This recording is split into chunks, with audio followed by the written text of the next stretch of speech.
will be my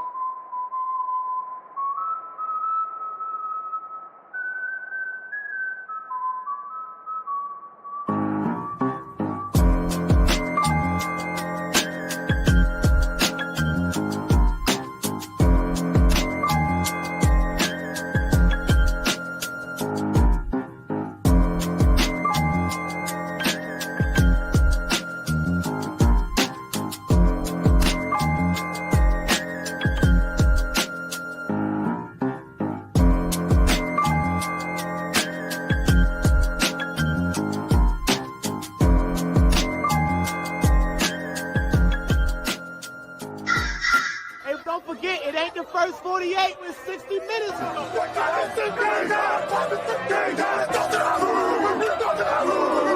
with the king, best not miss.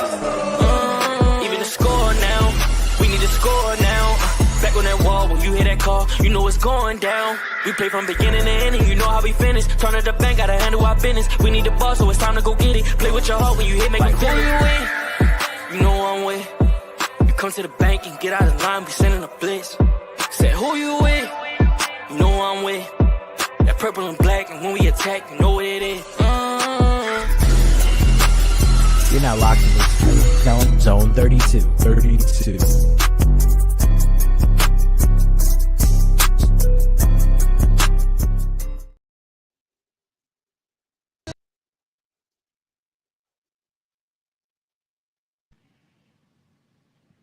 If you make it or not, got each other, and that's a lot for love. We'll give it a shot. Oh, we're halfway there. Oh, living on a prayer, and we'll make it, I swear. Oh, living on a prayer. Living on a prayer. Ladies and gentlemen, welcome back to another episode of the Zone 32 podcast. The sound you heard was the vibe of the stadium on Saturday, because fuck the Steelers. But let me introduce the people. Hold on. The sound you heard is a great PSA to not drink near as much as I did. Or let me sing the national anthem. I don't know. I don't know if that's a plea to have me sing the national anthem at a Ravens game in the future. Or that. I remember Bon Jovi. Yeah, I mean, Bon Jovi doesn't have shit on me, clearly. When I made the claim that I would be a better singer than Oliver Anthony, that was very clear there. My, combination of Fergie and Jesus. All right, continue, Jake. Nice Step Brothers reference. There you go. Phenomenal Step Brothers reference. Regardless, we got a quartet tonight. My name is Jake. His name is Drew. His name is Will. His name is Trippy. I'll do the thing. Stay with other people. What's up? Fuck you. That's right. But what's up? I ain't gonna lie. I'm sorry, but fuck y'all and fuck everybody that keeps saying fire John Harbaugh. Yeah, you've been saying that, yeah. Trip. Well, hey. No, I didn't. No, I didn't. Don't start that shit, Will. No, the fuck I didn't. I never said that. No, Trippy was. I say it might be time for. Trippy wants him in the front office like me. So. Y'all want a promotion. That's what it is. It's the young man to what's what I'm looking for, to inherit the responsibility. I understand. But regardless, let's get into it, because the other version of John Harbaugh that coaches the Steelers, Mike Tomlin, came to Baltimore to play the Ravens in the playoffs, and they got their ass whooped. So he's now 8-9 years straight of not winning a playoff game because he's overrated. But that is what it is. People love Mike Tomlin, but would you rather be mid or would you rather suck and then get good? That's effectively their state of affairs. And I couldn't be happier, because motherfuck the Steelers. Motherfuck anybody who wears black and yellow. Fuck the Rooney family. Fuck Rooney Mara. Fuck Kate Mara. Fuck anybody that wears black and yellow. Let's leave Kate Mara out of this, please. Hey. Fuck her. She root for the Steelers. Fuck that bitch. Simple as that. She roots for the Giants, but she roots for the Steelers too. But the only simple as that. The only things that are acceptable that are black and yellow are tropical citrus, vitamin water, and the Wu-Tang Clan. But that's and the neither here nor Boston there. Bruins and the Boston Bruins. I don't fuck with the Bruins. Go Sharks, even though they're terrible. You're But best still, franchise taxi player with the cabs. Bruin. No, fuck And cabs. actually, no, you know what? taxi cabs. Actually, you know what? Nah, I can shout out the Bruins because the Bruins did a very solid thing back in 2004 and traded Joe Thornton to the Sox. Yeah, gave you Sox to Joe the Sharks. That is true. So you know what? The Bruins are all right. The Bruins are all right. But either way, Will, Drew, and Trippy, all three of y'all were at the game. So I need y'all to do me a favor and describe the vibe of the night. Vibes were high. Very high. All three of us was at the game, and I ain't seen not one of them motherfuckers. Crazy work, man. You apologized to us before we went live. You apologized to us for not coming to see us. Well, the last text. Trippy, I want you to look at your phone. I want you to look at your phone. Text from me around 3:30, 4 o'clock, and read them to the public. I believe one of us offered to buy you a drink, and meet when you met him at a bar, and then you were like, "I'm at the Horseshoe Casino," and I was like, "Well, I'm not at the Horseshoe Casino." So, well, and there's no way you could decipher that he typed horseshoe either. It was a butchered, really butchered version. Okay. Game, so Trippy was at the Horseshoe before and after the game. I think he parked there, is my assumption, but I don't know that. Trippy's like furiously scrolling through his text messages. I'm trying to find it. Trippy, I texted you and said my wife and I were at Pickle's Pub and come over and we'll buy you a drink. And then you said something about running late and we'd see you in the stadium or something like that, which never happened. You knew where I was. I was and then I hit Will up.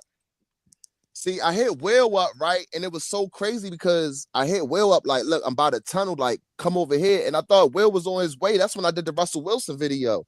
Man, damn. See, I needed y'all with me, bro. That shit would have been perfect, bro. I was talking shit to Joey Porter. He had his little ear joint up like, what you said? I can't hear you. I said, yeah, you heard me. That boy 7 gonna cook you tonight. It was a ball, man. I had a ball Saturday. So, and shout out to the fans, man. That's how the bank's supposed to be, loud, rocking. That's the loud. There was minimal Steelers fans around me. There was one. I was told I had to be nice to him by, people who are in charge of my well-being at the game, wearing sunglasses the entire game. And every time something would happen, he would boo. And then I'd turn around and say, well, you can't fucking see what happened. You're wearing sunglasses. And after about 7 times of doing that, I was told to knock it off. But, fucking wild crowd. That's what happens when you play the Steelers in the playoffs. Steelers lost that game when they decided to kick off to start the game. That is going to go down as one of the worst coaching decisions of what all a time. Fucking dumbass thing to do. And so I thought this before Van Noy went on the podcast today and basically confirmed that it like pissed the Ravens off. To me, that was like a straight, hey, Lamar, we think you fucking suck. Prove it you don't. And marches down the field and scores. That shit was fucking over. That touchdown to Justice Hill before the half ended. Escape artist gets out of the pocket, hits Justice Hill for the touchdown.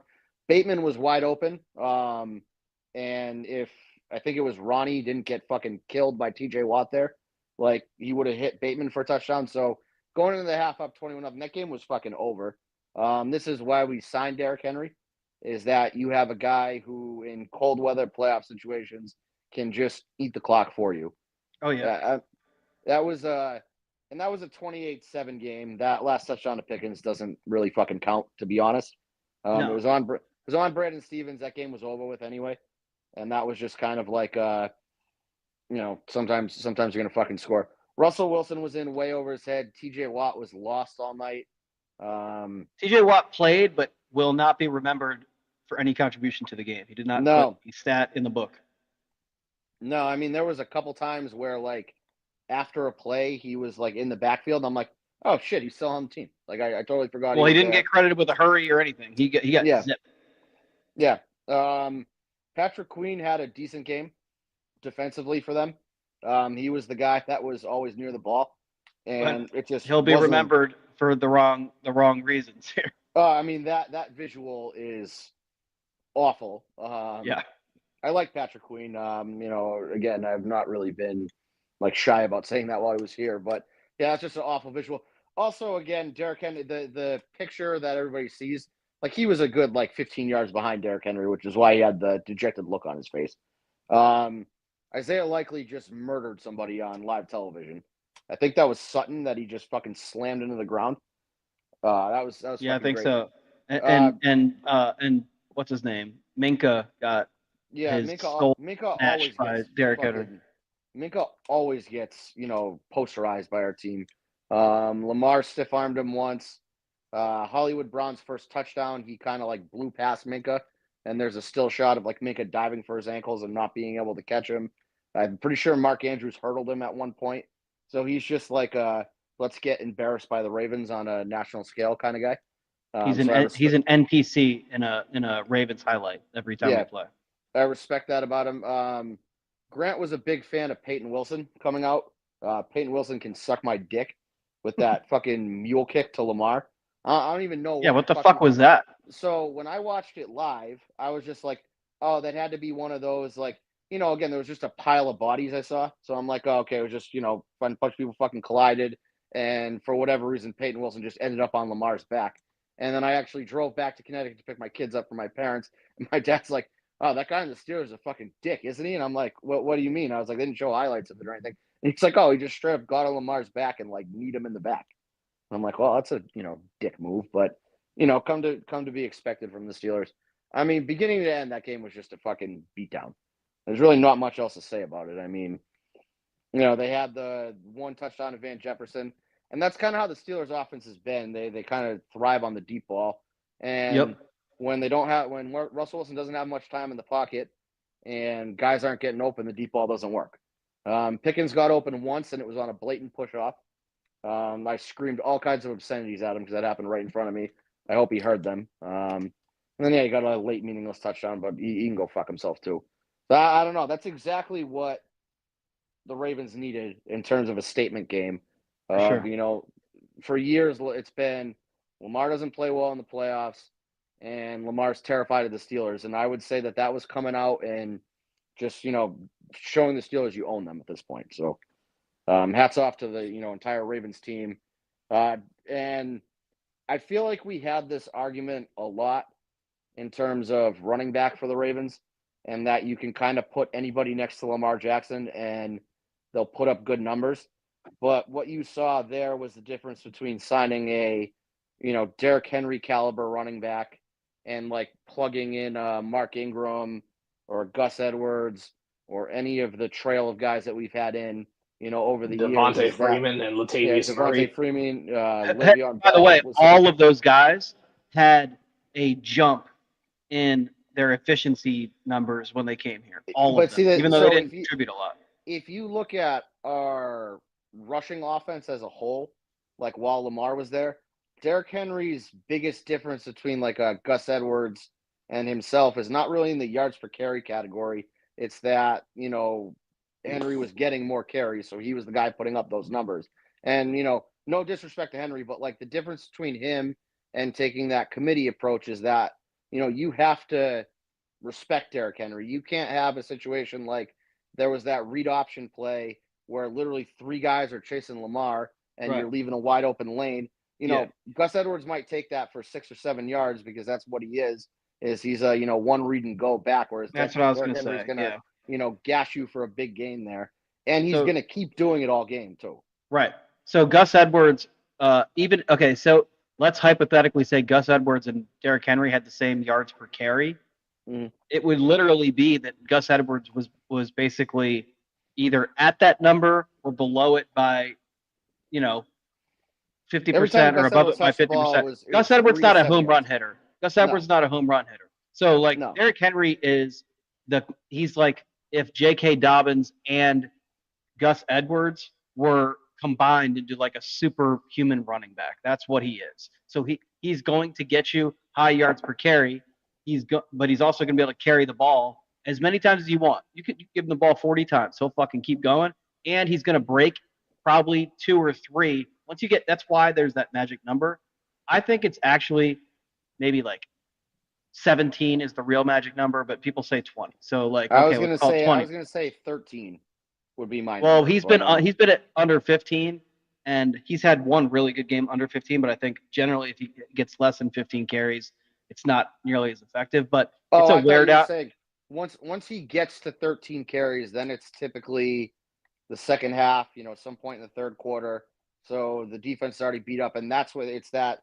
Those last 7 carries from 13. Oh yeah. No, but I was thinking if he has 13 in a game, you're not going to see the same return on investment there. But if you give him, I think 17. I think and 20 obviously works, but I think even 17 is a good number. 17, 18 around there.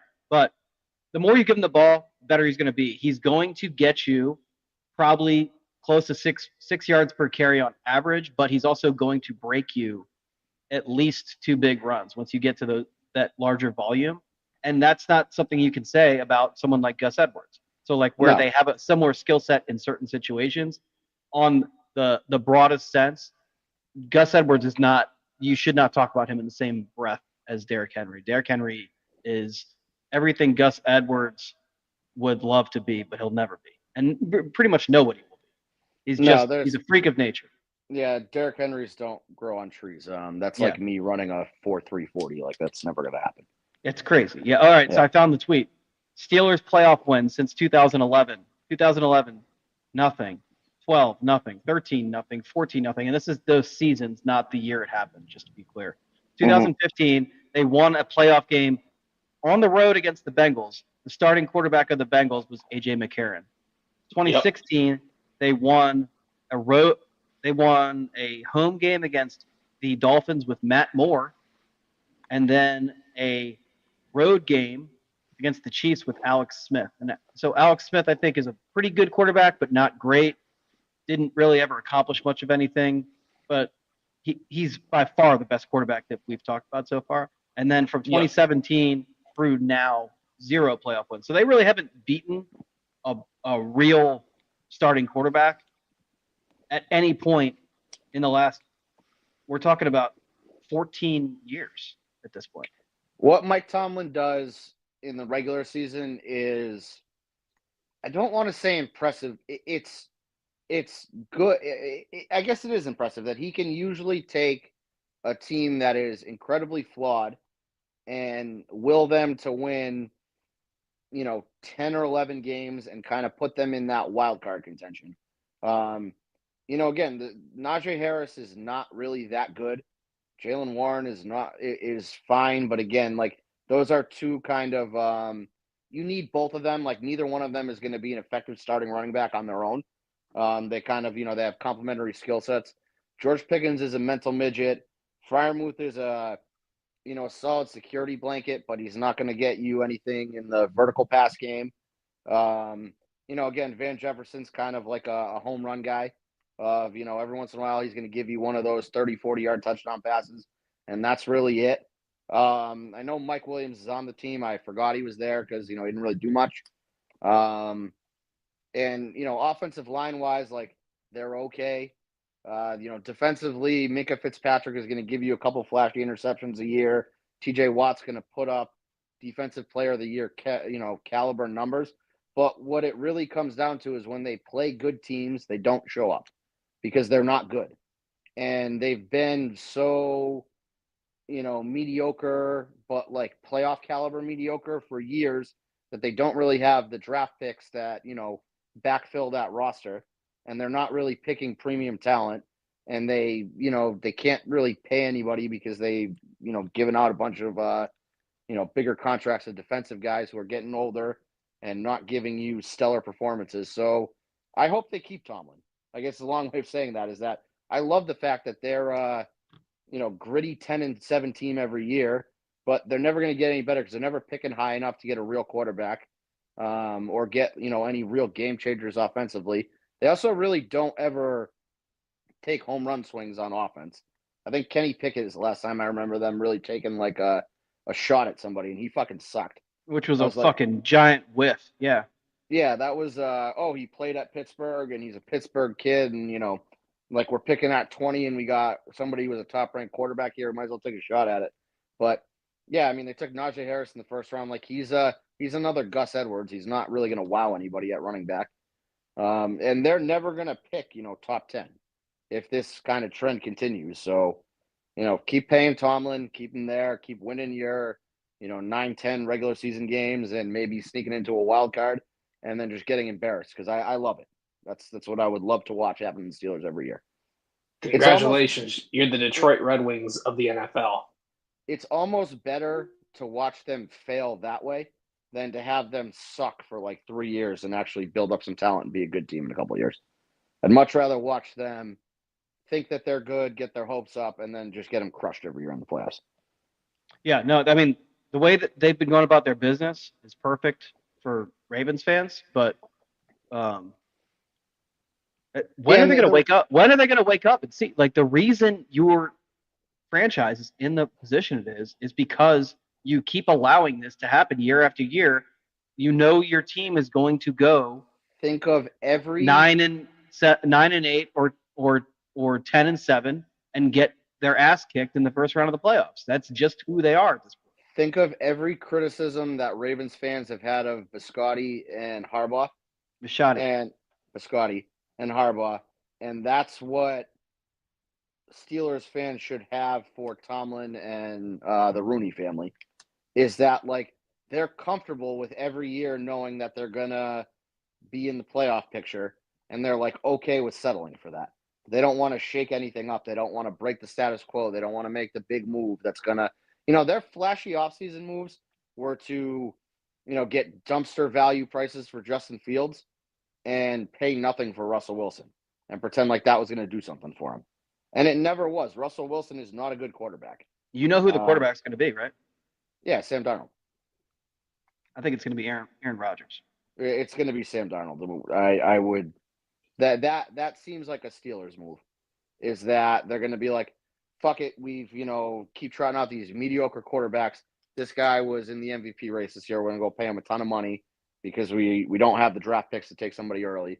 And then Sam Darnold is going to do what he did this year of start off hot and then start playing better teams and see ghosts and fucking, fold on himself. So he's going to be Neil O'Donnell for that fucking team. He will cost them games, and that's lovely. Yeah, he is not an AFC North quarterback. So no. Because he does not deal with getting hit well. It would be fucking great if someone resurrected their career just with an opportunity, not actually resurrected their career, but they brought in Jimmy Garoppolo. That would be the funniest fucking thing ever. That would be. He holds onto the ball forever too, and he gets real scared of footsteps. Yeah, I mean that is another that is who the Steelers are destined to have as their quarterback, is some mediocre white dude who certain clan members love. Honestly, you know who they might just go ahead and trade for? Fucking Captain Kirk. Yeah, maybe that's another Steeler written all over him. Yep. Yeah.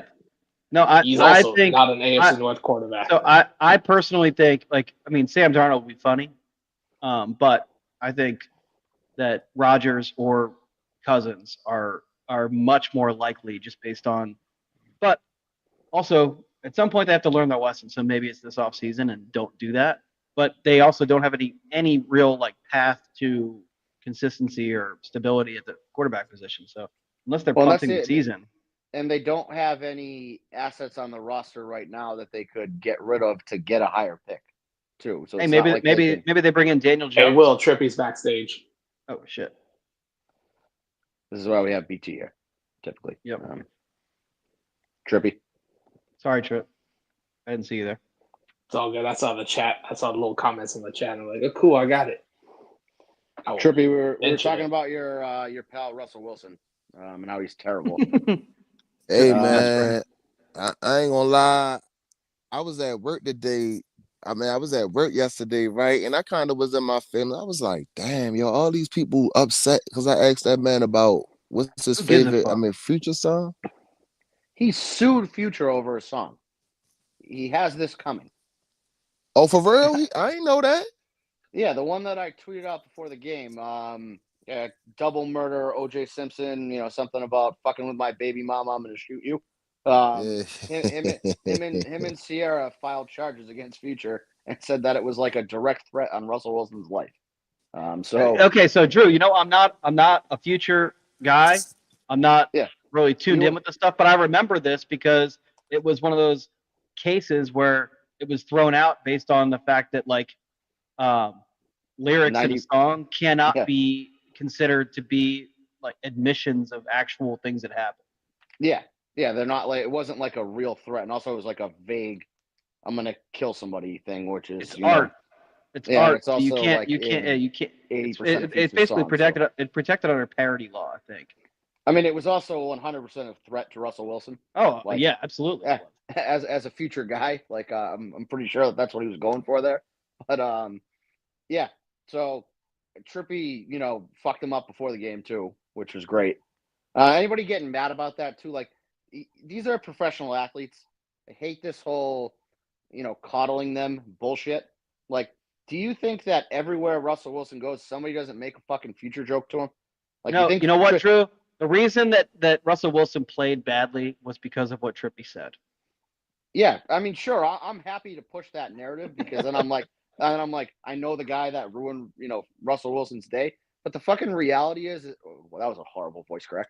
I've just got my voice back today, by the way, from Saturday. But it was, again, people say all kinds of off the wall shit to athletes, and so let's not pretend that Trippy said some horrific thing to him. He just asked him what his favorite Future song was. You thought the fans? What do you think the fucking players are saying on the field?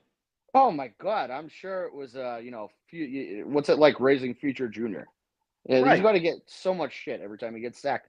And also, can we just stop being pussies as a society? Seriously, that'd be fucking great. I thought we moved past this. Yeah, but then we got the fucking the Philly idiot. I mean, go ahead, Trippy. I mean, I just feel like it was kind of weird. Like, I see some people was in the comments like, "Yeah, take care of your kids." They make it a personal thing against you. That's like people who do that shit. Get the fuck out of here. And Drew and I had this conversation recently because some fucking idiot that we know said, "Oh, look at this information I know about someone," and it was something fucking stupid that is irrelevant. Yeah. It was some dumb shit that they did when they were younger. Even if they didn't do it when they're, it doesn't matter. So if somebody pertains to whatever issue you have with someone, unless it's relevant to that situation, leave it, man. You're on the fucking internet. You don't know these people. Somebody on Twitter was like, "Man, that was mad corny, Trippy, man. I would have rather you say fuck you, Russell Wilson." And I'm like, bro, if anybody know me, I'm not even that type. I talk shit, but I never say fuck a player. Like, I just try to throw them off their game. You feel me? And I feel like that shit threw him off his game. Trippy, totally off. That what you did is not only is it allowed, it's encouraged. That's something. It's a. You're trying to hit the weak spot, right? It happens. And like I said, the opposing team is going to be doing the same fucking thing. Hold on. It was another funny comment this girl said, right? This girl was like, "Oh yeah, you could tell his father not in his life." I said, "Sure they. My father in my life. So I don't know what you talking about." But like I said, bro, it's just weird, bro. If somebody responded, some people thought it was funny. Some people thought it wasn't. And people with brains thought it was funny. People who look for reasons online to get upset all day didn't think it was funny. If somebody responded to you with "Hey, Trippy, fuck you, he's on the field and you're not," that's fine, whatever. That's in bounds for them to reply. When they start getting all personal with you and shit, it's well, what's the fucking point? Russell Wilson isn't gonna, be your friend now that you defended him on the internet. One. And two, if somebody started digging up your personal life and slinging your personal shit on the timeline, I'm sure you'd get sad about it. There was some fucking freak who quote tweeted you who, had an e-dating relationship for 2 years of her life. Okay, so never met the guy she claimed to be engaged with, only met him on Twitter. And then went on this whole fucking rant about how being a woman in sports was so important to her, and then quit journalism a week later because she's like, people are too mean to me. And it's well, yeah, because journalism, self-appointed journalist. Yeah, self-appointed journalist, but you run your fucking mouth on the internet all day. This is what's going to fucking happen to you. So, when people start taking that personal route, I'm like, fuck off. You had another person upset in the comments saying, "This guy called me ugly last year." Well, yeah, I mean, if I went through and read... The fuck's that got to do with he didn't say Russell Wilson was ugly. No, but she responded with like, "Oh, this guy also attacked me online and called me ugly," and I'm like, "Yeah, I remember that, but you also tweeted him 43 times some dumb shit."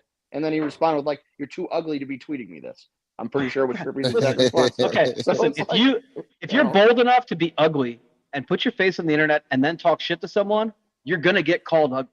But that's the thing, though. A lot of them ain't doing it, bro.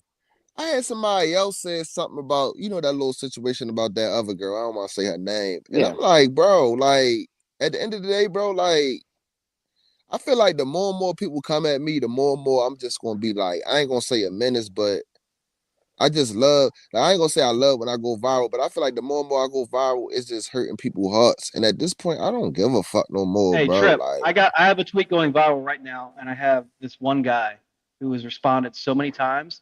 And the first thing he said was, "You just tweeted this because you're looking for attention and you're not getting it." And then I think I know who you talking about. I got him blocked. First of all, I responded to him and I said, "You've already responded 2 times.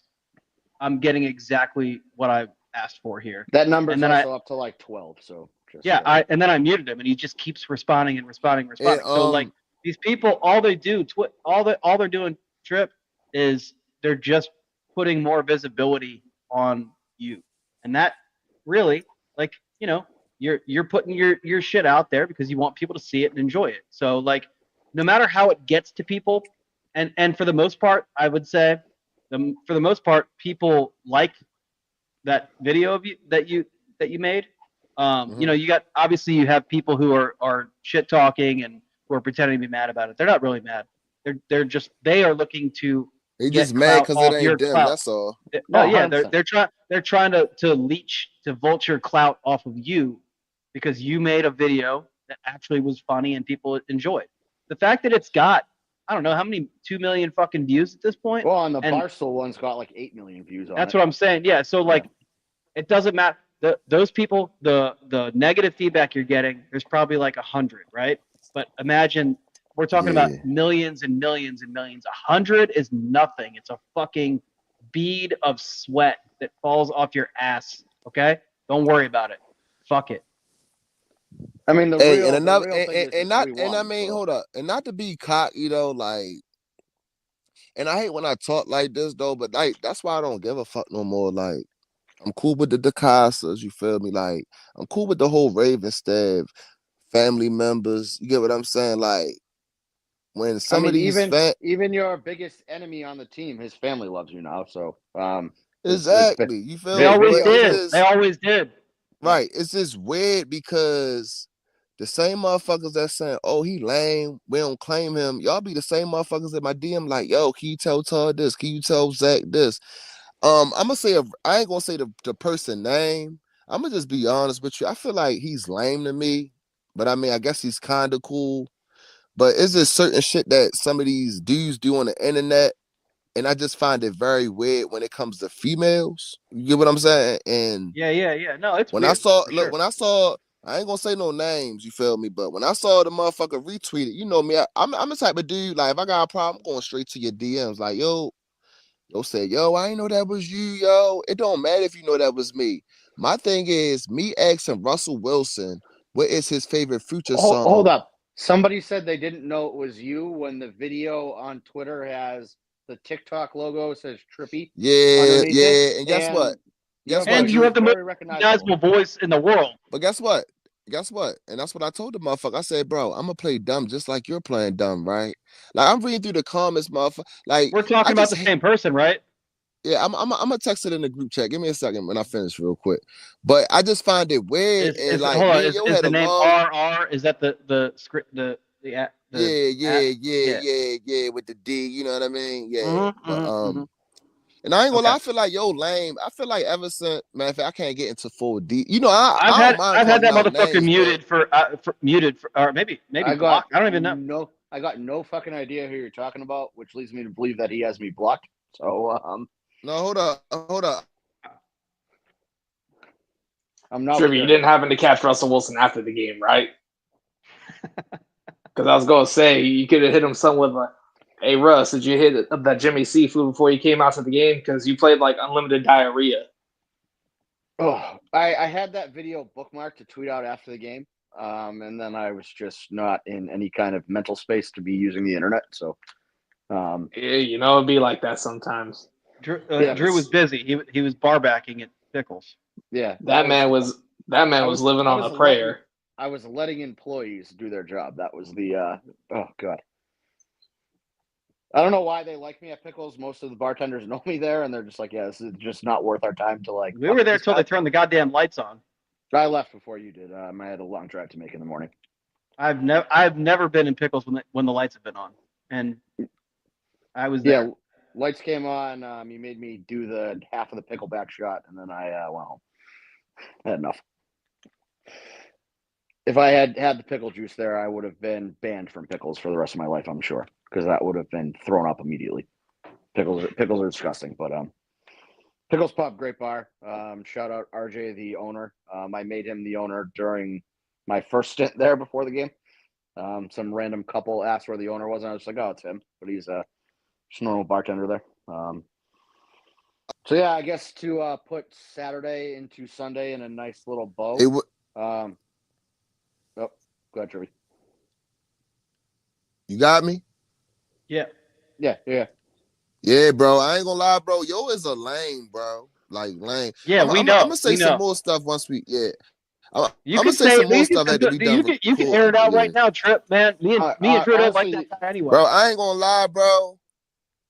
Niggas is lames on this app, bro. That's all I gotta say. Drew, he's talking about DJ, rated racer. And I ain't gonna lie, I said something to him, bro. Like, cause mind you, like, I saw the one girl when I guess she had me blocked. She's still mad about the Lamar. Go ahead. What you say? No, I was gonna say, all you gotta do is find his tweet to Bateman after that drop in the sun, where he's like, "Hey man, why'd you drop this?" And Rashad responded to him right away. And I'm like, "You've lost all ability to make fun of anybody ever again after that exchange." It was like the most like, I'm sure he means well sometimes. But after that, I was like, dude, I can't take any insult you have towards me seriously. Bro, it's just, look, I mean, I'm going to be real with you, right? And it's not even on no cocky shit. Just because I'm a Ravens fan don't mean I fuck with a lot of them. A lot of them is messy, bro. You feel me?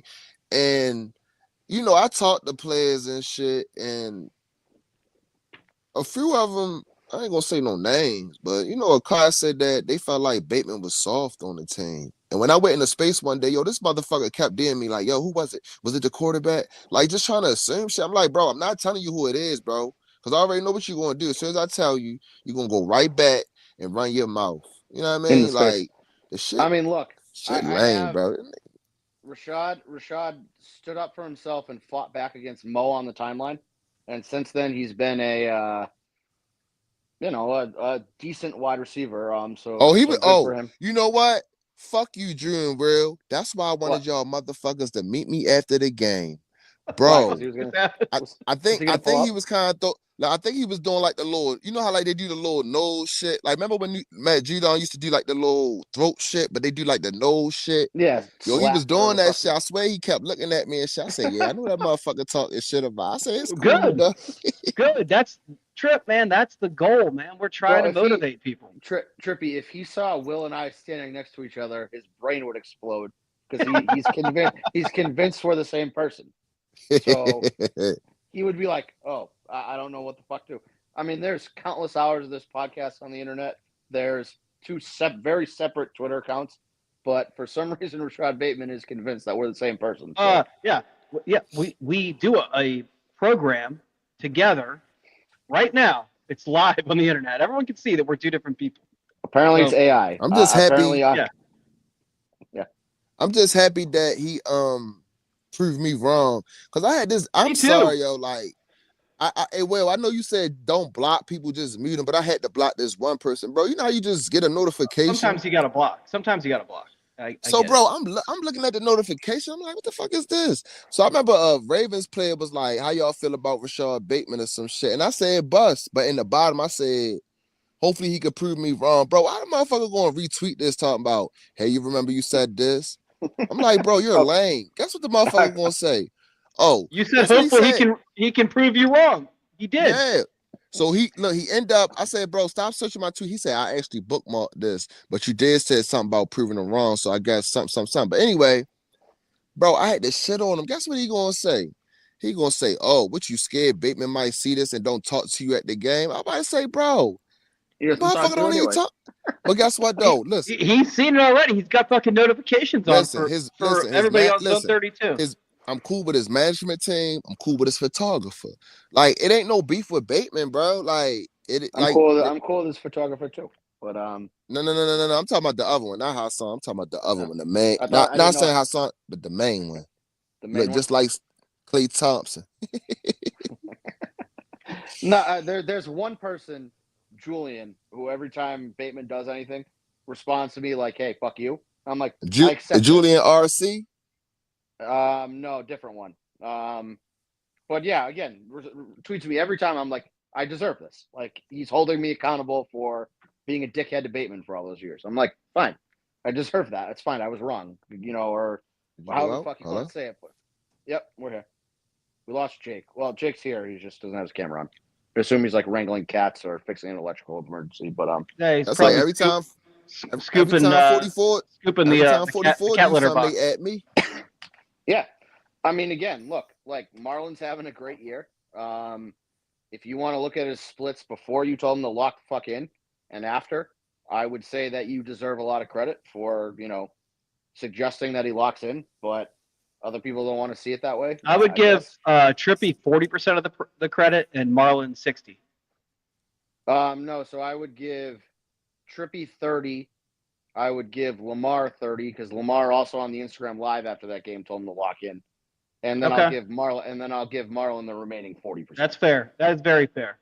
Yeah. You know what? I'm glad you said that, Drew, because speaking of Lamar, it was a lot of backlash going on that video week too. But when we came back to Dallas, you see how all of them was like, "Oh yeah, see the quarterback said locked in. Maybe Trippy was right." Like, right. You know what I mean? People forget that part. People forget that part of the story. No, they don't forget that part. They willfully ignore it because it doesn't support their stupid narrative. The funniest thing of now, like, knowing Trippy for as long as I have and like being involved in the podcast with them, is that when players are retweeting Trippy and saying how funny they find him, a bunch of fans are like, "Oh yeah, Trippy's the best, like fan of the year, blah blah blah." But the second a player has a moderately negative reaction to him, those same fans are like, "Yeah, fuck this guy, we don't claim him." And it's like, You guys are just weird ass dick riders at this point. Like, you like have your own opinion. Well, also, let's be real clear. Marlon didn't have a negative reaction to what Trippy said or did. Jack Settleman did. Yeah, and I'm sure that man, he pussy, man. I swear to God, I want real shit. I want to smack the shit out you, bro. But I'm sure that Jack was acting as a mouthpiece in that situation. Would be my assumption. I don't know. No, I think it was probably Jack was reacting because Marlon's his friend and his, makes him money. Obviously, right? You guys want me to cancel the pod? That's all he kept saying. I'm not one time and I think that's why I don't like him no more because it's the point you in my inbox talking about stop heckling the players and shit. Like, bro, what you mean? Like, what? Dick. He was all on your dick last year. Trippy loved the video. And I ain't gonna lie. Shut up.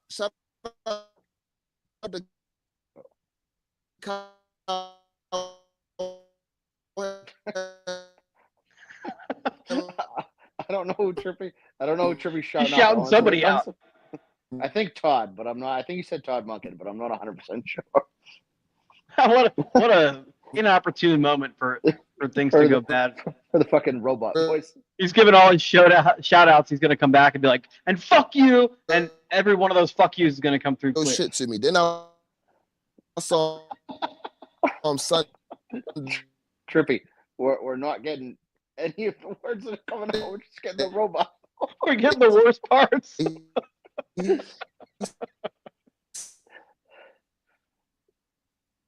Trippy.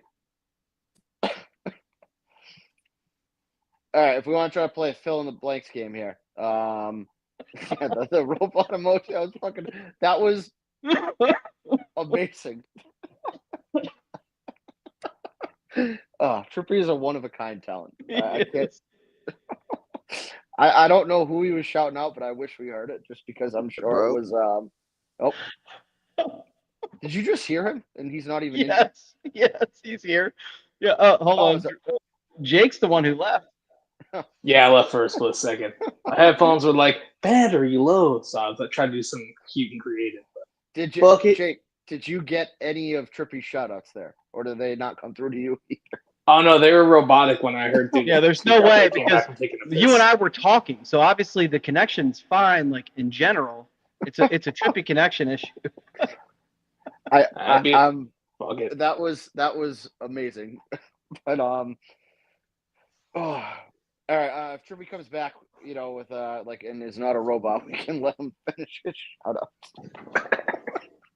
I guess. I mean, now is a really good time, I think, to talk about Drew. We got a big trip planned this week, huh? That's right. Private jet, Buffalo, staying in a castle. Gonna hit up some wings places, and then we're gonna watch Lamar snatch the MVP chain off of Josh Allen's neck after we skull fuck the fucking Bills. I have a surprise for you.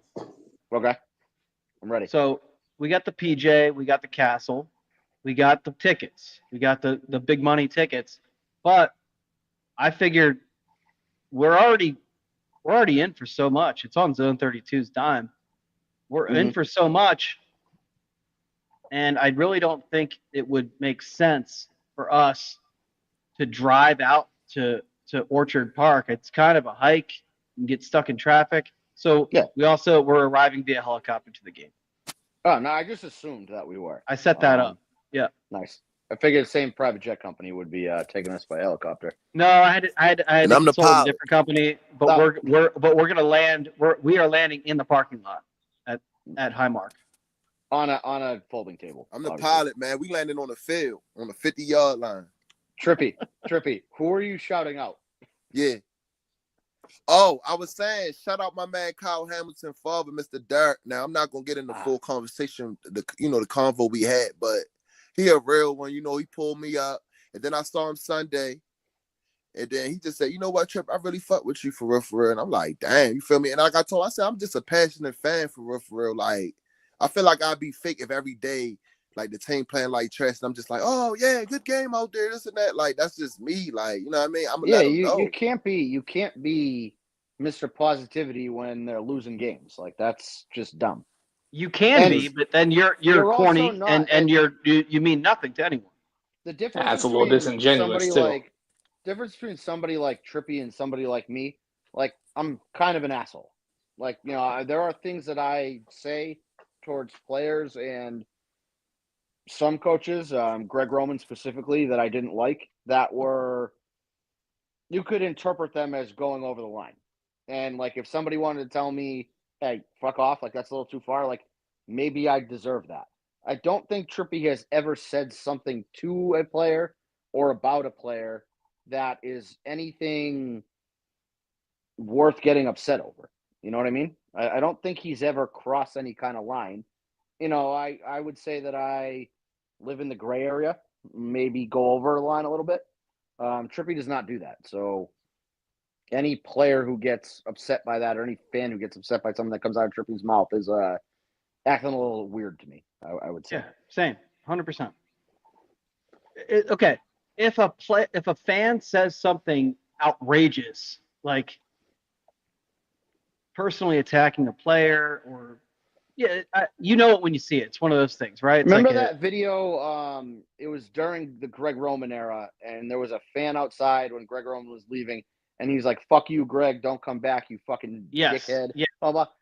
Okay, so that I didn't like that. Like that, there's no creativity there. I didn't like that because Greg Roman clearly didn't want a part of it after the first thing. I feel like you're in a public setting. There's kids, family around that, like, maybe you're taking that a little bit too far. I also don't particularly. You talking about the video that was going viral when he was like, "Get out of here."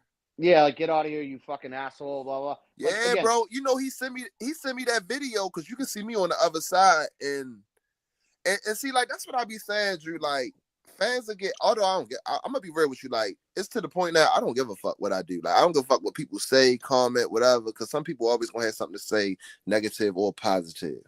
But I do find it weird. Motherfuckers was saying, "Fuck you, Greg Roman. Get the fuck out of here. Don't come back." And like I can't and fans was praising that shit. Right, and I can't. That's a no-go. I also can't sit here and be like, well, that guy's an asshole, because I probably tweeted far worse than that. You know, again, like I'm not gonna judge him and be like that guy's a dick and shouldn't be allowed in public anymore. I actually know who posted that video. Nice enough guy. I wouldn't have done that personally, but like, you know, more power to him. If he felt like he probably got carried away too. Right, exactly. You got caught up in the moment of Greg Roman and being in front of him and said something. Fine, but like Trippy has never even come close to that level with a player. No, never. No. I don't even think Trippy swears in most of his videos. Whereas, you know, fuck is every other word out of my mouth. So, like, you know, who am I? How about this? How about this, Drew? Remember a couple weeks ago when I did the Zach Orr video? What I tell Zach? I said, Zach Orr, what you gotta tell the flock? And I straight told him, I said, look, Zach, I posted this on Twitter. He said, go ahead, Trip. As soon as I posted, what the fans were saying, man, fuck him, this and that. Now they going back to the video. Yeah, you know what, this and that. But like I said, bro, I don't really get two fucks about half of these people, bro. Yeah, I hate to carry like that. You cannot take negative feedback personally. Just ignore it. You can't take negative feedback personally. If you read my mentions, most of the time you think I couldn't leave the city of Baltimore alive. You know, I mean, other than we got that weirdo who comes on here every once in a while and like sexually harasses me. I mean, oh man, I can't wait till he shows up tonight. Yeah, you get all kinds of tweets of, you know, fuck you, Drew. Like I mean, I could probably make a list a mile long of the amount of people who have been like, I'm gonna kick the fuck out of you if I ever see you in person. And then they not though. None of them have ever approached me. No. I'm real easy to spot in a crowd. Will can confirm that. I mean, people did approach me, and none of them had anything negative. Well, and hey, Drew, and on the same note, people did the same thing with me and Trippy all summer long at Orioles games, and every single one was a positive interaction. Not one person ever walks up and is like, "Hey, fuck you." Never. If somebody did, I'd be happy to handle it there with them. But like, you know, it's never come to that point. It's not. It's just not like that. The internet enables people to say things they would never say in person. Now, the difference between us and someone like that is, okay, listen, if we have an issue, if someone has some sort of negative impression of me and they're in my mentions and shit and they're talking about, I'll see you when I see you, whatever. Okay, so if you see me, and Drew, you can confirm this, am I any different in person than I am on here or on the internet? You look a little bit taller on the internet than you are in person, other than that. No. This fucking guy spreading fucking misinformation. The number one thing I heard on Saturday from every person who had never met me in person was, "You are not short at all." One of my greatest moves of all time. Yeah. Well, it never helps that the only person you ever posted a picture with was me, so you look fucking right. tiny. That's right. That's the point I've been trying to make. Drew's fucking huge. Like, he's a giant. Why would anyone not look short next to them? Oh, phenomenal. Shit. But the point I'm making, he's backstage. Oh, there he is. Yeah. But the point I'm making is that everybody who talks shit on the internet, when they meet you in person, or if they see you in person, they will not talk to you. No, they don't approach. Right. But if they did, they would get the exact same energy in person that they get on the internet. And I'm not saying that that's like, I'm going to fucking punch someone in the face or anything. I'm just saying, like, you're going to get the same interaction from me if we're talking. You'll get far more tweet responses from me before it escalates to something than you would ever get in person. But I digress. I'm not near as entertaining of stupid people in person as I am on the internet. I don't get all I'm saying is, like, there's no like, okay, here's real life, and here's games. It's all fun and games to me on Twitter. You want to approach me in person, it's probably not going to be as fun for you. You know, you can get your little crew of people to kind of hype you up, and you can send your messages to group chats and on Twitter, and, you know, that's all they do. Defend you. Right, but they can get their little fake support there. Chats and shit. Yeah, you know, and in person you don't got the group chat backing you up, so Everybody want to call the girls sis and all that shit. Whole time they be writing the DMs and shit. A lot of these niggas that my bad. Let me not use that N word. A lot of these motherfuckers. You're the only one here. You know what really bothers me? You can say anything you want, Trip. There's no censorship on this podcast. Listen, you know what really bothers me about some of these niggas on the app? I'm gonna just say dudes. They be say whatever married. You want, Trip. Look, they be married, bro. They be married and they be in that room talking all that slick ass shit. And then, wifey, I don't want to hear that shit, man. Like, be yourself on the internet. Like, one thing about me, the same way I am on the internet, I'm the same way in person. You know what I'm 100%. saying? Like, that's just me. There is a 0% difference, and I cannot emphasize this more. Trippy is the same person who tweets, who's on the podcast, who's on the radio. If you have heard Trippy talk or seen his tweet and you went and talked to him, you'd be like, okay, all right, I get it. Same guy. He is authentic across the fucking board. He might be the most authentic person I've ever met. Tomorrow too. They better answer the He might be the most authentic person I've ever met. There is zero change in Trippy. Man, keeps it real. Wherever you encounter Trippy, he is Trippy. And that's what it's all about. I would say Will and I are much nicer on the internet than we are in person. But we get into. You might be right. You might be right there. Yeah, we're far more willing to entertain stupid shit on the internet than we are in person. But yeah. Yeah. So speaking of things we can and can't say, so we're playing the Bills on Sunday. Got to deal with Tony Romo. So and Jake, what's your thoughts on Al Qaeda's organization during the 9/11 attacks? Oh man, my thought on the Al Qaeda organization was they were set up by freaking Pterosaur from Beast Wars, because it was actually Pterosaur who committed 9/11. So I mean, I got some leaked turned into a rocket ship and blew up the Twin Towers. Yeah, I got some that's leaked footage. Sean McDermott. Yeah, Sean McDermott's a big Al Qaeda guy. He loves Osama bin Laden. That was his childhood buddy. But as you said, Drew, I'm gonna add a little bit to this. Okay, so we have a little bit of a suspicion and fear that Al Qaeda terrorists may be coming in through the southern border, which is Mexico. Tony Romo is Mexican. Tony Romo is gonna have my fucking television muted by the end of the Bills' first drive, because he is just gonna endlessly slobber on Josh Allen. And he's gonna give you the I don't know, Jim. I don't know, Jim. And it gets higher pitched every fucking time he says it. I hated him from day one as an announcer. Everybody's like, "Oh, Drew, you're just a hater." And that guy fucking sucks. That should be a primetime. I ain't gonna lie, I kind of like him. I ain't gonna lie. I hate him. I fucking cannot stand Tony Romo. The fact that Brady's good. Brady sucks. Brady's gotten better. Brady's a personality-less freak. And I would much rather have him than Tony Romo. Oh, Brady, I don't care about the personality with him. I just like he's got no game. He's got no game flow. He's got no idea how to talk to a normal human being about football, because his brain processes football at a different level than any of us will ever know. But I like to watch the Manning cast instead of the regular broadcast. I hate the Manning cast too. Because Peyton Manning pissed me off. I like it when there's no guest and it's just the two of them talking, because it's them. They're doing that exact thing. They're looking at the play before it starts.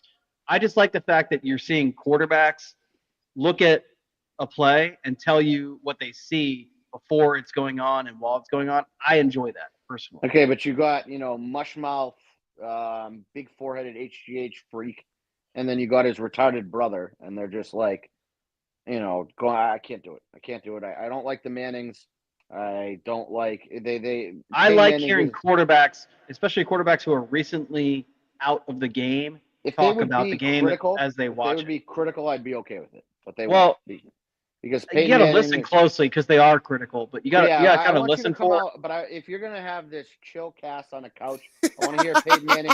I want to hear Peyton Manning talk about how whatever quarterback sucks balls and shouldn't be in the NFL and shit like that. Like I think Peyton should have a pass to call people This guy fucking sucks. Jake's favorite porn song, like when they do something stupid. 100%. I want it fully unedited. I want the real Peyton Manning. I don't want the A-Rod, bullshit political answers, which is what I feel like we always get. So, like, we want, like, the Zone 32 feed.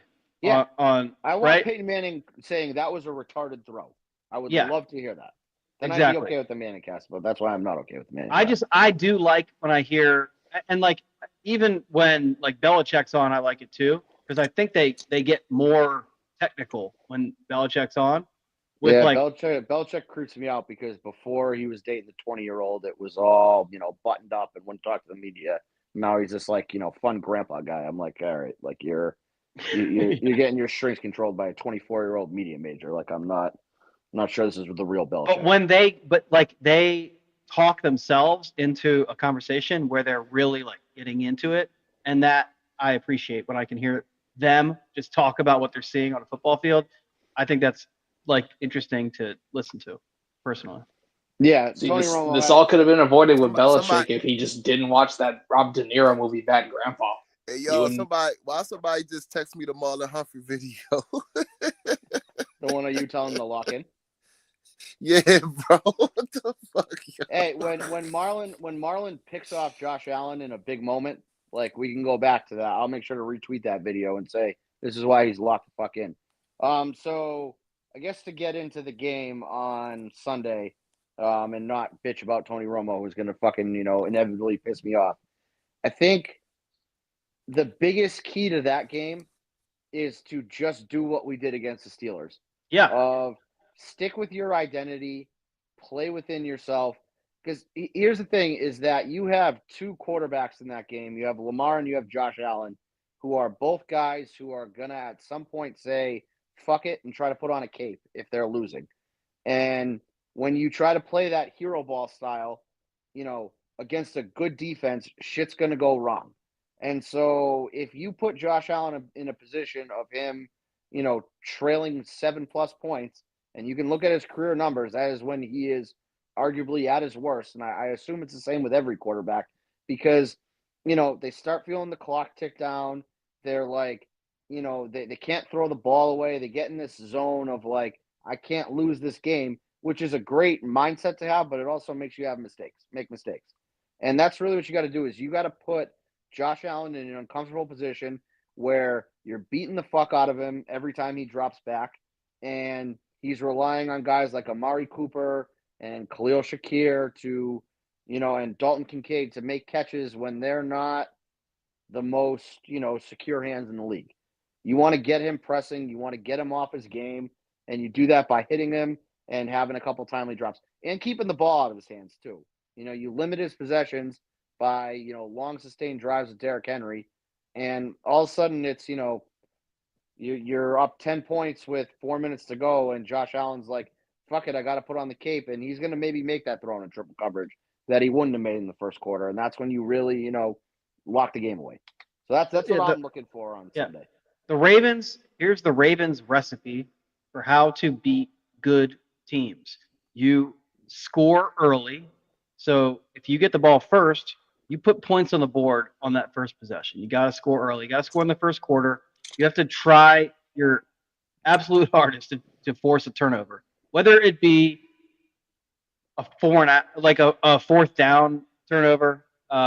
Say they get deep in your territory, and you're able to stand up on fourth down. That counts to me. If you can waste a possession of the opposing team and score early with this team, that's all the momentum they need.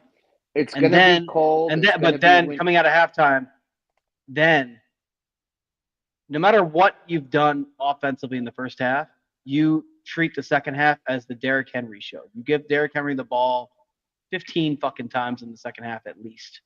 That's how you win. I mean, the Bills' weakness is their run defense, definitely. And I don't think their corners are very good.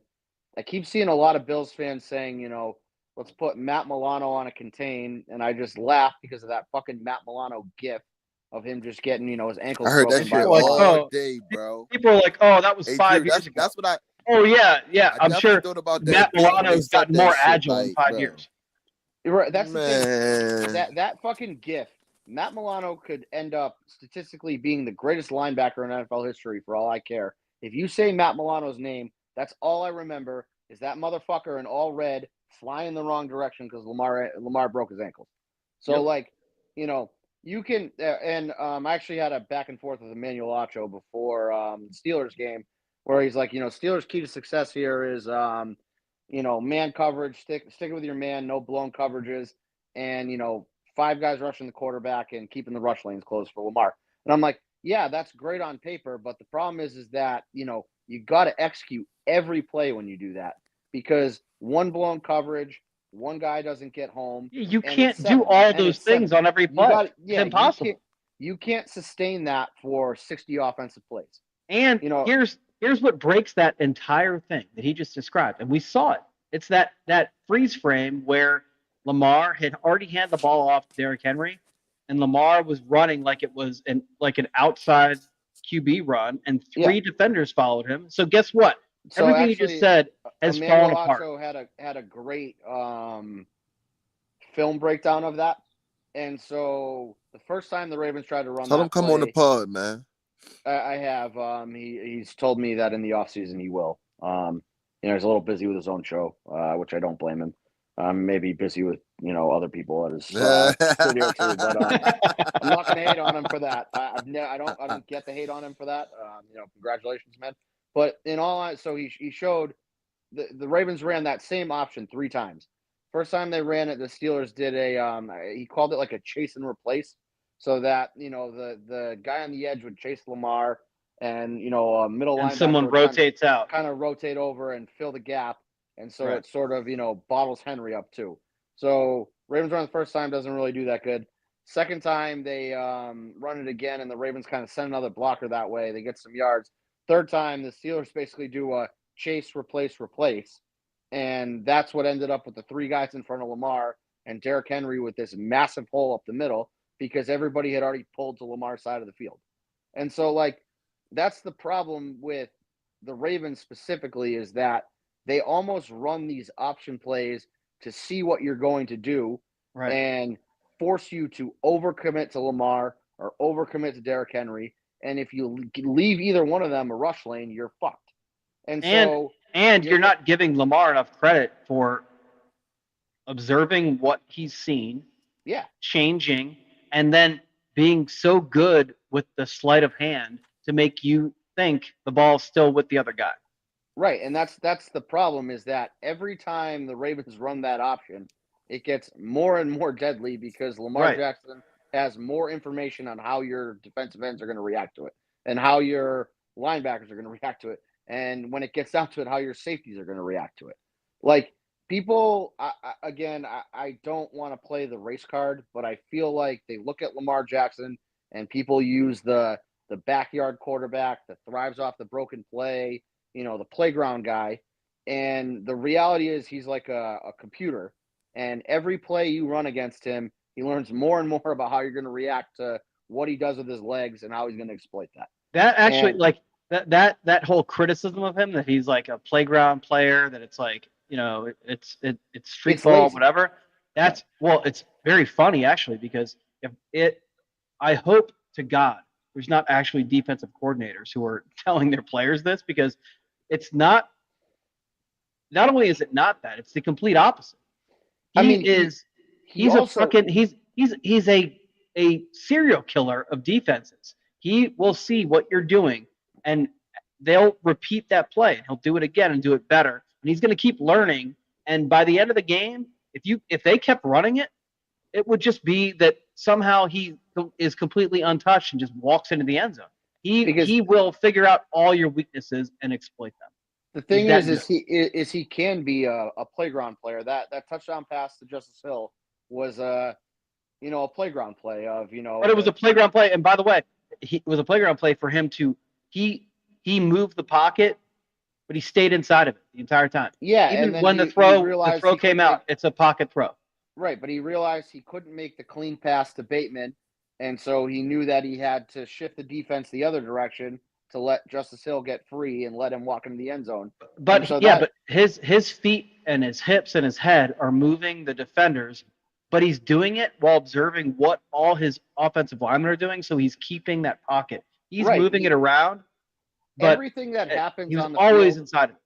Everything that happens on the field when Lamar Jackson has the ball in his hands is because Lamar Jackson wants it to happen. Yeah, he's manipulating every single person on the field to do what he wants to do. You know, you can look at it as a playground play, fine, but the reality is that every time you react to something Lamar Jackson does, you've now given him another tidbit of information that he's going to use to burn you in the future. Right. And so basically, every defender, I mean, like, say Myles Garrett. Myles Garrett is, I think personally, the best defender in football.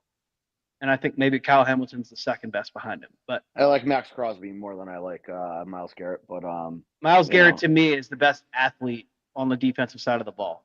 Yeah, and I feel like Max Crosby. Well, Myles Garrett also has a little bit of a temper, and you can break him if you need to. So. Well, no, but I'm just talking about him as an athlete. So.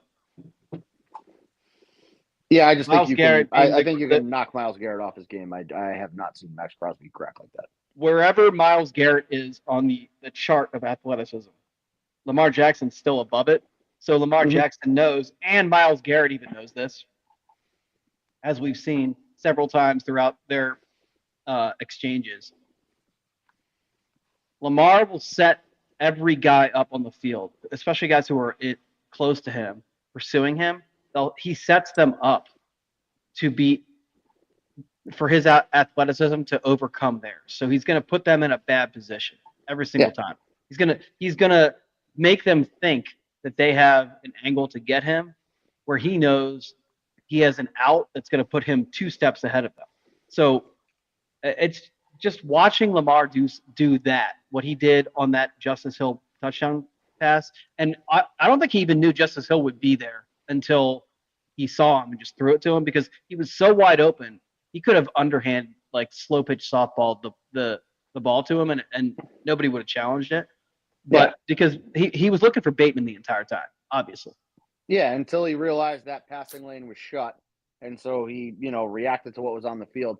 The whole thing with Lamar is that when you look at our past playoff failures and really the games that we've lost in general with him as quarterback, is that we get to a point where it's not statistically possible for us to come back.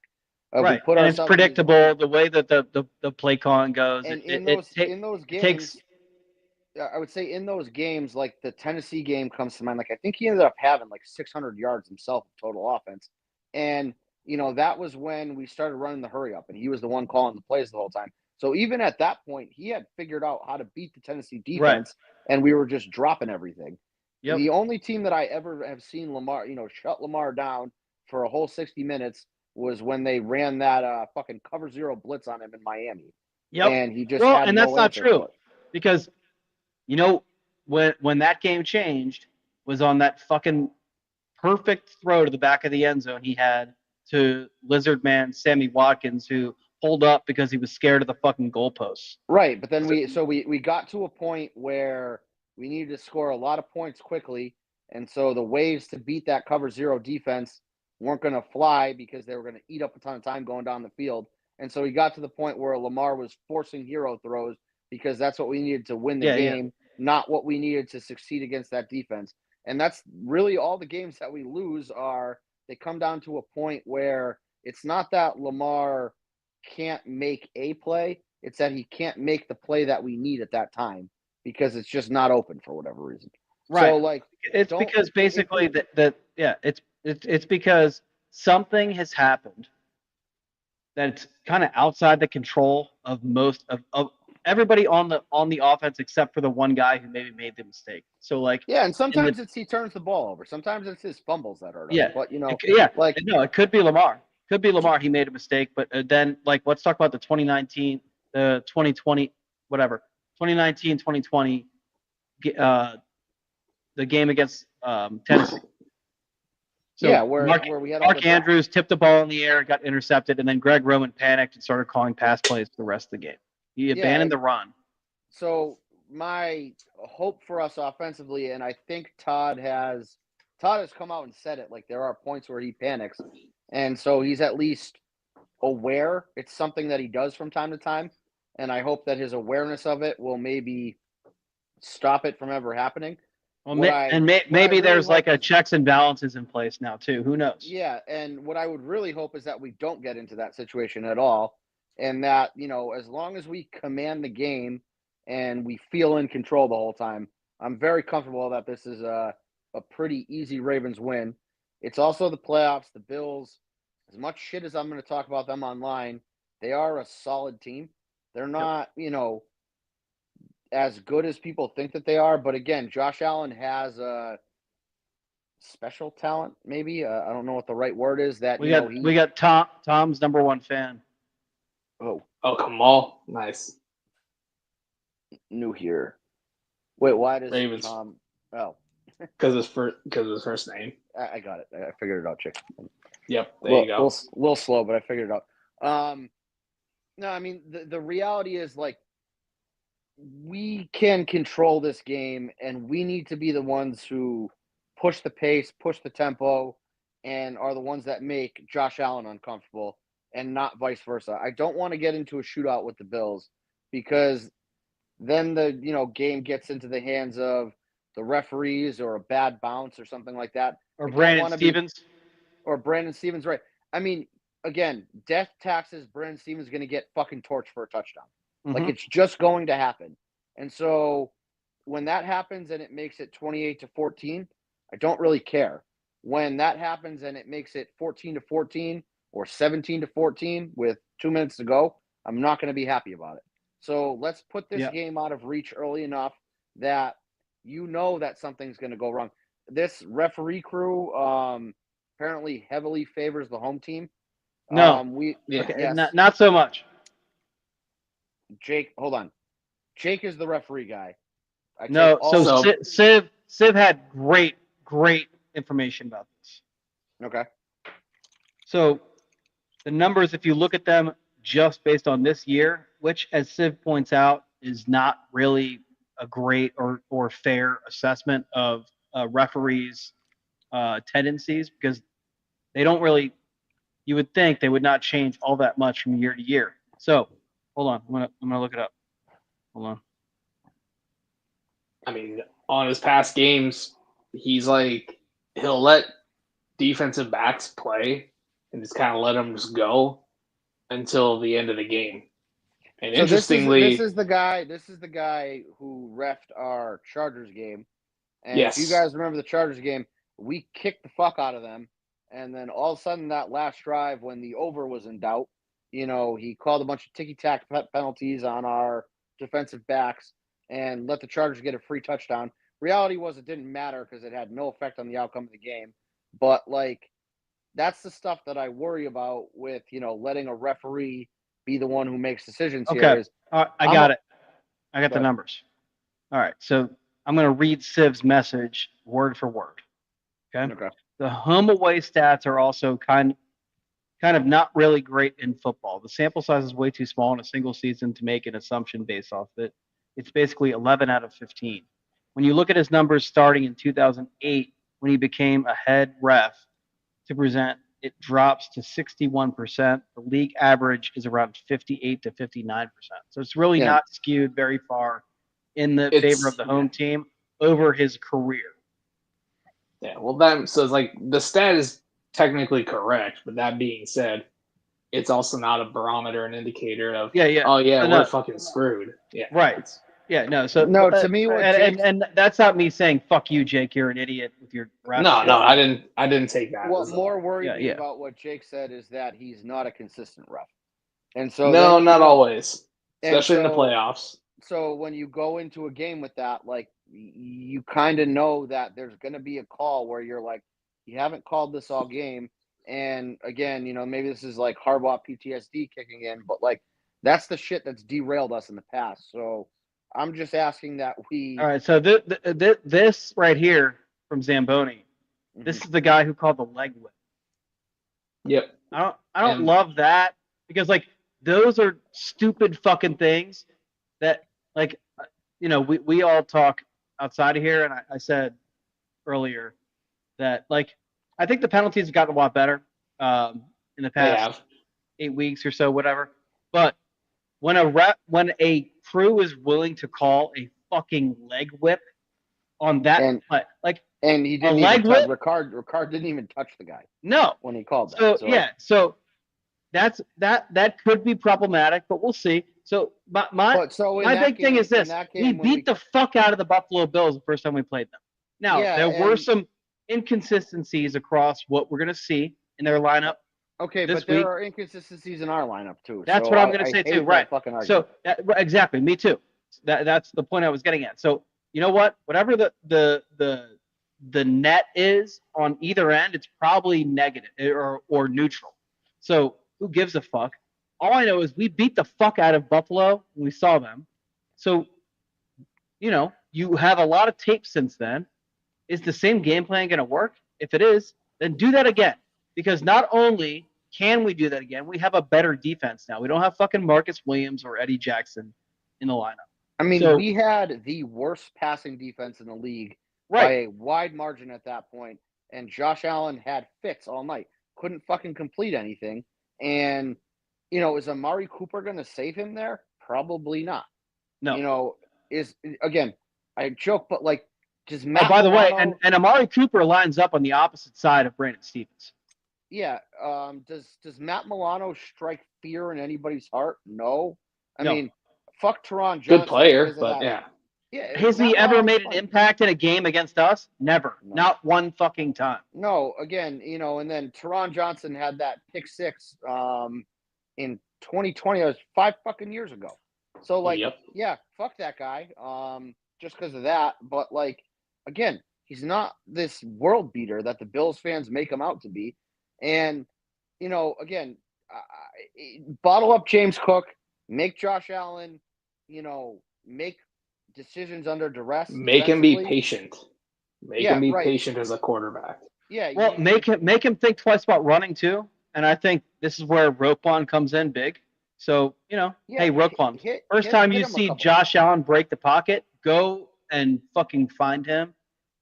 That Travis Jones hit, I want them to just play that over and over again and be like, I want you to do this for play. Even if you get flagged for it a couple times, again, make him think twice. Make him hear footsteps. Make him rush decisions that can't be rushed. And I don't want to say hope and pray for a turnover, but Josh Allen in his career has turned the ball over a lot. And so he is a guy that you can, put pressure on and exploit that. And again, if a Bills fan finds this, Josh Allen is the 3rd best quarterback in the NFL. He's a very good player, but he's a very flawed player in terms of his turnovers. So, he's far and away better than Joe Burrow. Yeah. Again, it is very clear, no matter what metric you use to judge a quarterback, Patrick Mahomes is far and away the best and the most accomplished quarterback in the NFL right now. Okay? Number 2 is Lamar Jackson. And then number 3, you're arguing about a bunch of guys who are either past their prime, and you're looking at the Russell Wilsons and the Matthew Staffords and the Aaron Rodgers of the world, who are not the same guy that they were 5 years ago. But you're going off a body of work. Yeah, or you're looking at the guys like Josh Allen, who are clearly trending in the right direction, are clearly very good. And I would take Josh Allen if I had the 3rd pick starting a franchise. Josh Allen would be my guy there. It would easily. It would be that kind of arm strength. It would be Mahomes, Lamar, and then Josh Allen. But we've played Josh Allen enough times that we know what he does well. We know what he doesn't do well. We tend to exploit what he doesn't do well. So stick to that fucking plan defensively. And then offensively, you run the fucking ball down their throats. They can't stop it. They've shown they can't stop it, not just against us, but in general. And you let Lamar work his magic. He also likes to do some Chris Paul shit too. When someone gets near him, he likes to flop. So if you're gonna hit him, fucking hit him. Right. If he's gonna flop for flags, fucking make him earn that flag. If you fucking bury Josh Allen 5 seconds after the play and you get flagged for that, so fucking what? He'll remember that next time. So it's all good. Is Zay gonna play? Is Zay not gonna play? I'm not really sure. Zay only had 1 catch for 10 yards in the first game against them. I don't think that Zay is I would like to have Zay on the field because you want to have your best players playing, but I don't think that he's the be-all, end-all, and I think it's really going to come down to Macari and Falele, are they capable of supporting the run game? Is Macari going to get flagged 40 times? Ronnie had 2 or 3 false starts, I think. I don't want him being in the game, yo. Oh, Pat Macari. Zay. No, but like you get to this Pat weird Macari. spot of the year now, Trippy, where it's like no, the guy for so many weeks of like, do you really want to change it up in the divisional round? I don't know. I don't know what the right answer to that is, because he scares the shit out of me. Whether he's going to get beat off the ball, or he's going to hold, or he's going to false start, or go too far down the field on a pass play. Like, I'm not comfortable with him there. I'm comfortable with Falele to the extent that I know what he is. And so I know he's a big, stupid oaf who's going to lay some fucking people out when he gets his feet going. And I know he's going to blow a couple blocking assignments. And so, like, I've accepted who Daniel Falele is as a person. I don't know what Patrick Macari is, and I don't really like that. But, like, we're kind of stuck with him for better or worse at this point. So it's like, just as long as we protect Lamar and open up rush lanes, I am very comfortable with what our offense can do this game. Derrick Henry needs to see another 20 to 30 touches in that kind of cold environment. Fucking pound him. Well, and that's the thing too, is so the what's the Bills kicker? Bass, whatever the fuck his last name is, Tyler. Yeah, Tyler Bass. He's sucked this year so far. Justin Tucker's having his worst year. It's going to be 18 degrees and windy and cold in Buffalo. So this is not going to be a field goal game. So you really got to punch it in when you get the opportunity. And if that means Derrick Henry has 45 carries, then give him 45 fucking carries. I don't care. You just got to win at all costs at this point. It is win or go home. There is no, don't save anything up your sleeve for later. Like, there is no later. It's now, and there's urgency, and you got to score early and often and make sure that you're not leaving the game in Brandon Stevens or Tre'Davious White's hands. A poetic justice would be a Tre'Davious White pick 6 to seal it, for the record. Yep. Yes, it would. I would love to see that. I don't know if I've just like manifested that happening, but I would love to watch that happen. Again, Nate Wiggins is great. Marlon is great. You look at our defense; it's really that Brandon Stevens spot, and does that haunt us? I don't know. I hope it will, but like, does it haunt us enough that we lose because of it? I don't know. Does it cost us the game, or is it, we let George Pickens score a fucking touchdown? Great. Now Drew's sweating out his Ravens minus 13.5 bet. Like that was really the only thing that was in question on Saturday. And I hope Sunday is the same thing. So I am not afraid of the Bills, though. No fear. It's not a lack of respect. It's not taking them lightly. I just think that if we play our game, they're not going to touch us. So do we want to get into jersey picks and scores? Can you hear me? I'd say that's the time. Yeah. Yes, we can. Yeah, I can hear you now. Okay, I was talking and apparently my mic was off. You disappeared for a little bit, and then I. You said your mic was off. You mean your mic was on? You was barely on? No, my mic was off. I could hear you guys the whole time. I was taking a leak. That's all. But with what you were just saying, George Pickens, pussy. OPI Pickens. Yep. What the fuck was I gonna say? Well, let's do jersey picks and scores. I'm going white purple. Reprise of 2020, but with a victory. Same. So I'm gonna go 30-17 Ravens. Again, in that kind of cold environment, give the ball to the. Actually, you know what? Not 31-17. 31-17. Give the ball to the big man. Let them fucking beat up the smaller Bills front seven. Make them commit 9 in the box, and then beat them over the top if they decide to do that. I mean, the end of the regular season, that defense was giving up 4.5 yards per carry, and they were the third most penalized defense in the league.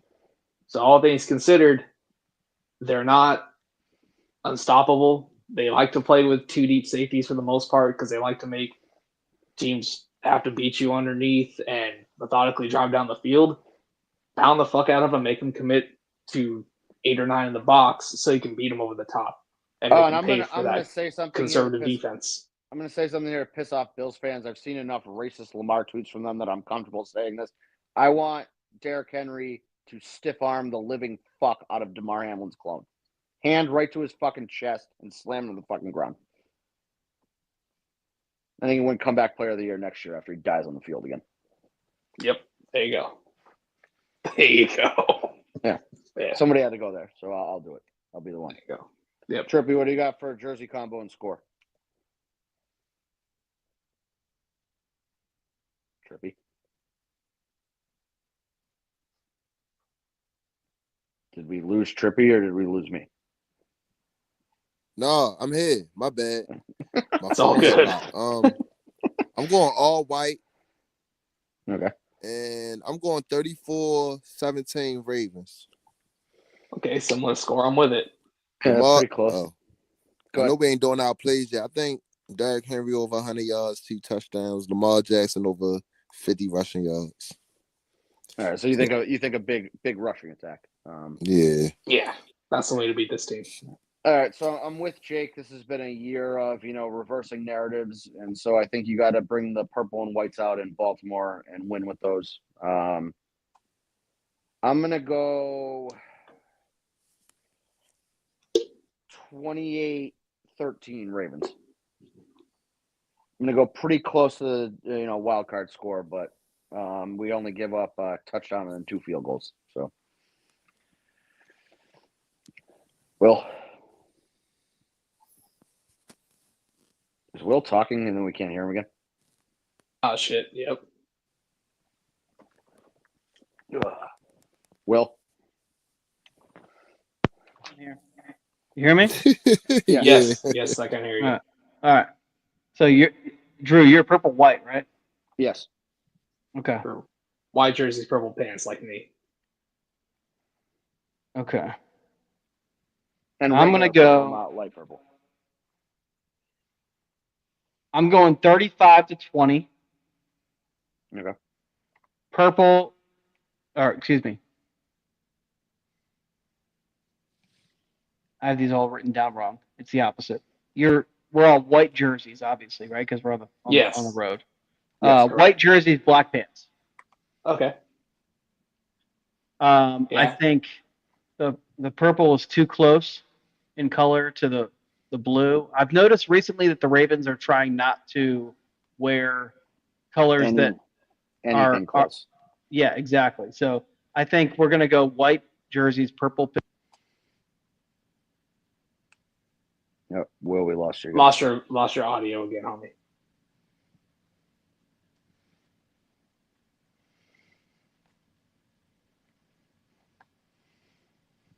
Telling you, yours is stream y'all at, bro.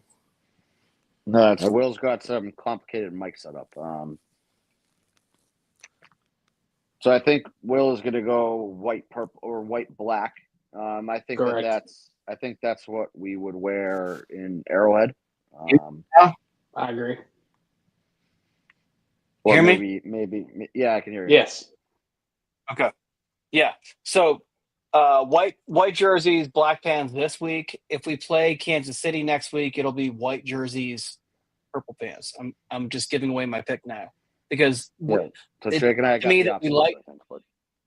Yeah, it seems like we have been trying to go the opposite of any color that may be even remotely similar.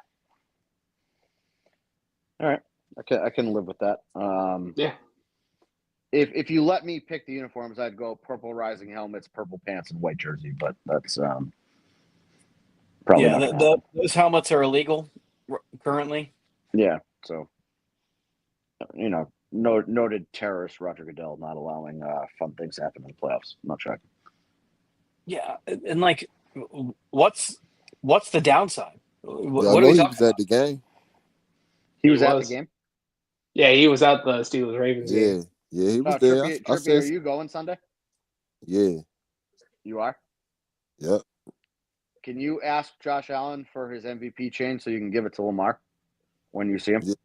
Yeah. Just make sure you do it really nicely. Otherwise, fans might get upset with you. Like like, sir, may I please have your MVP chain to give to the actual MVP? I really wanna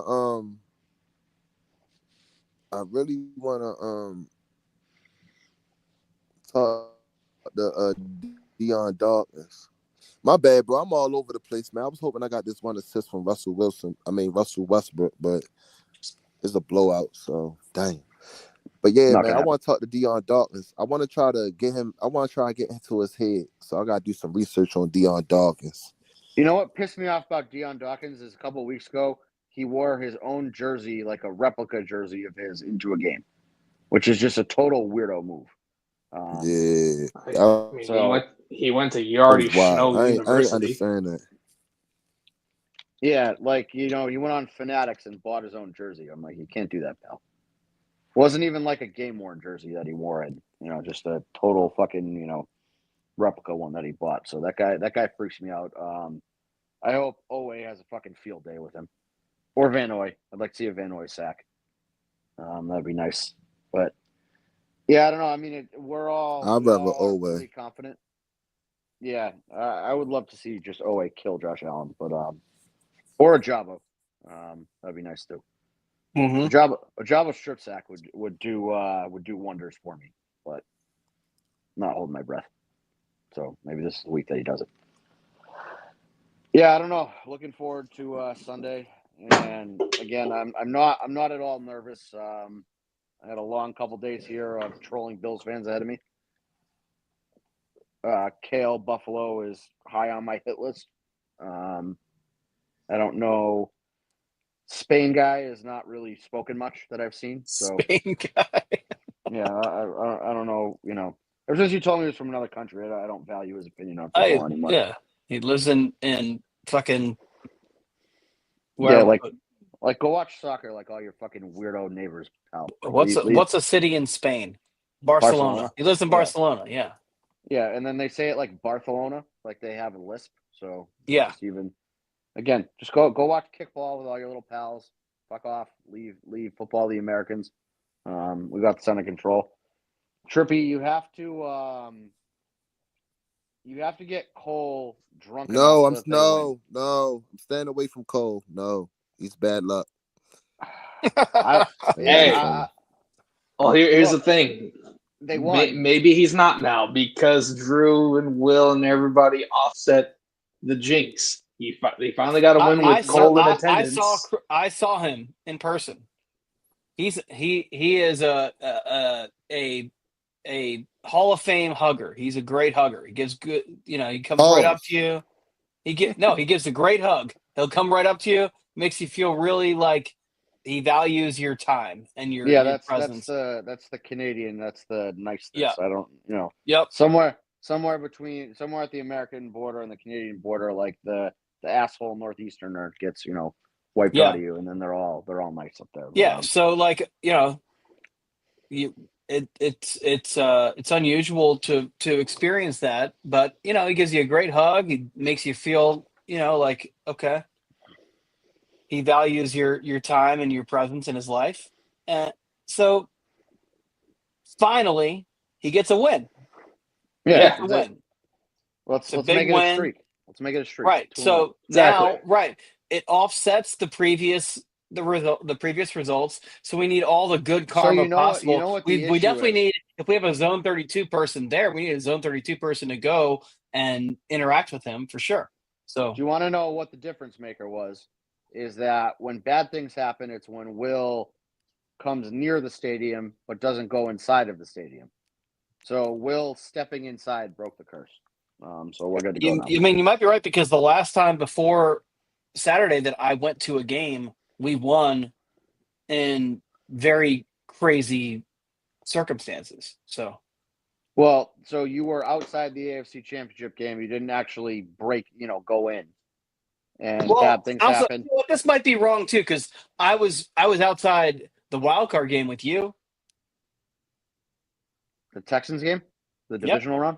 Yep. Yeah, but that was at like 11 o'clock in the morning. Like they. I'm just saying, I was there. But they opened up the bar to give us drinks. You were tailgating before the AFC Championship game. Bad things happened. You were tailgating before that Broncos game. Bad things happened. Lamar got hurt. So I feel like the curse breaker here is that you went through one of the gates, and then you were good to go. Yeah. Well, so now whatever curse may have existed is gone. It's broken. Yeah. This is like the Babe Ruth curse. You broke it. So yeah. Good things will happen now. Trippy's going to go up there. I don't know, disrespect somebody on the Bills, whether it's Deion Dawkins or you just if you see Josh Allen, take the chain off his neck. I think that's what you got to do, Trippy. Bring it back to Baltimore. Give it to its rightful owner. Trippy, if you see Cole, tell him I like this new movie, Nosferatu.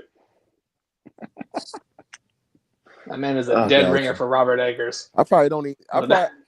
Knowing me though, I probably don't even see Cole because he probably gonna be at Jimmy Seafood. I'm going to a Buffalo Bills tailgate. See, I'm the type of dude, right? I don't be with all that.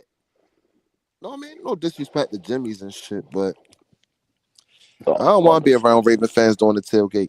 I want to be around Bill fans. Are you gonna jump through a table? Fuck those fake ass Dudley boys. Me and my man Binky, we got a bet with 2 Bill fans. Whoever loses got to jump through a table. So, so you're gonna film somebody else jumping through a table after the game? All right. Fake ass Dudley boys. But anyway, that's gonna do it for this week's episode. My bad to cut you off, Trippy. Let me let you finish flying. Okay, I guess that was it. Anyway, that's going to do it for this week. We'll be back next week to discuss this, that, and the other. But meanwhile, it's time for me to die. Pause. See ya.